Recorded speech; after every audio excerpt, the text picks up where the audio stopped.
চারিদিকে শুধু কাঁচা আম আর হচ্ছে কাঁচা আম। এখন হচ্ছে আমের সিজন। আসসালামু আলাইকুম। তো কাঁচা আম দিয়ে অনেক ধরনের রেসিপি হয়, শরবত হয়, আচার হয়, আমসত্ত্বা হয়, অনেক কিছু হয়। তো আজকে আমি বানাবো কাঁচা আম দিয়ে সিদ্ধ করে আম পান্না।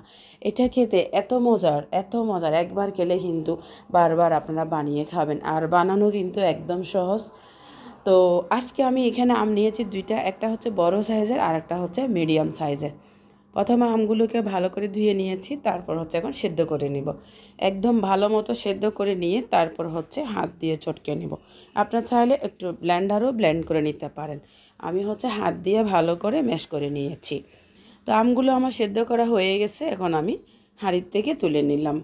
তো তুলে নেওয়ার পরে স্কিনটা কিন্তু খুব সহজে উঠে যায়। আমি একটু দেখাচ্ছি আপনাদেরকে কীভাবে আমের স্কিনটা পরিষ্কার করা হয়।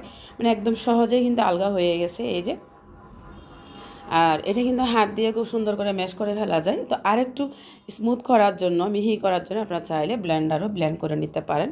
তো আমি করে নিয়েছি, এই যে। আবার আমি কিন্তু ছেঁকে নিই, আপনারা চাইলে ছেঁকেও নিতে পারেন। তো এখন এখানে দিয়ে দিচ্ছি আমি 6 টেবিল চামচ পরিমাণ চিনি। 4 গ্লাস জুস বানাবো, তো 6 টেবিল চামচ পরিমাণ চিনি দিয়েছি, সামান্য একটু সাদা লবণ দিয়েছি, সামান্য একটু বিট লবণ দিয়েছি, সামান্য একটু মরিচের গুঁড়া দিয়েছি। একটু টক ঝাল মিষ্টি কিন্তু খেতে খুব ভালো লাগবে। তারপর হচ্ছে 2 গ্লাস পরিমাণ পানি দিয়েছি।